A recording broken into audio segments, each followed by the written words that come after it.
The chairman of the Jackson County Commission predicts big things for his community now that the SK battery dispute is finally settled. Fox 5 High Team reporter Randy Travis says after 2 years of wondering and some people worrying, thousands of promised jobs now seem far more certain.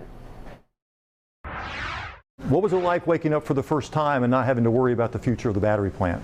I really felt in my heart that, it was going to be settled. It was just determining how many zeros on the settlement, It's good to be Jackson County Commission Chairman Tom Crow.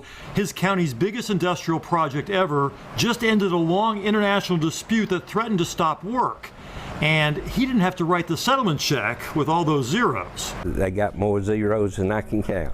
SK was one of the biggest economic announcements in Georgia history, along with $300 million in tax incentives. But just weeks after Governor Brian Kemp presided over the groundbreaking in 2019, the shine started to fade for people who live in the community. It just seems to have less shine every day. Labor leaders complained many of the basic construction jobs were going to overseas workers. Neighbors woke up to find homes occupied by multiple Korean men being shuttled back and forth to the factory. Customs arrested others trying to sneak into the country with false papers to work there.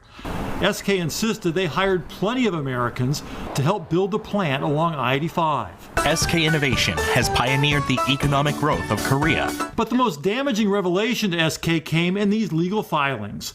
A Korean battery rival, LG, accused SK of stealing trade secrets they ultimately used to build the Jackson County plant. Battery technology that helped SK land contracts for VW and Ford electric vehicles. They stole our property. They stole our technology. You have to adequately compensate LG Energy Solution. That compensation, now agreed to by both sides, is $1.8 billion. While people here in Jackson County wondered whether the two rivals would ever agree on a number, one of their rookie U.S. senators is being credited with at least keeping the two sides talking. When the settlement news broke over the weekend, SK thanked Senator Jon Ossoff for his help.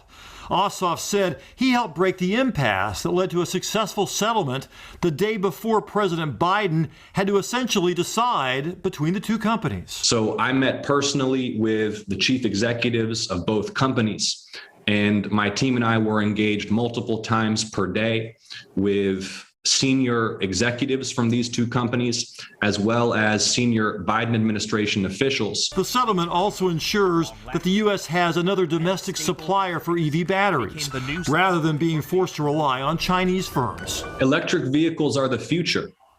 And now Georgia is positioned to be a leading producer of battery technology that's vital to the production of electric vehicles. Throughout the legal controversy, Chairman Crow says SK Battery never stopped work on the two current phases of the battery plant. A third one is already under construction. Expect batteries and initially 1,000 jobs to start being produced here by the end of the year. In Jackson County, Randy Travis, Fox 5 News.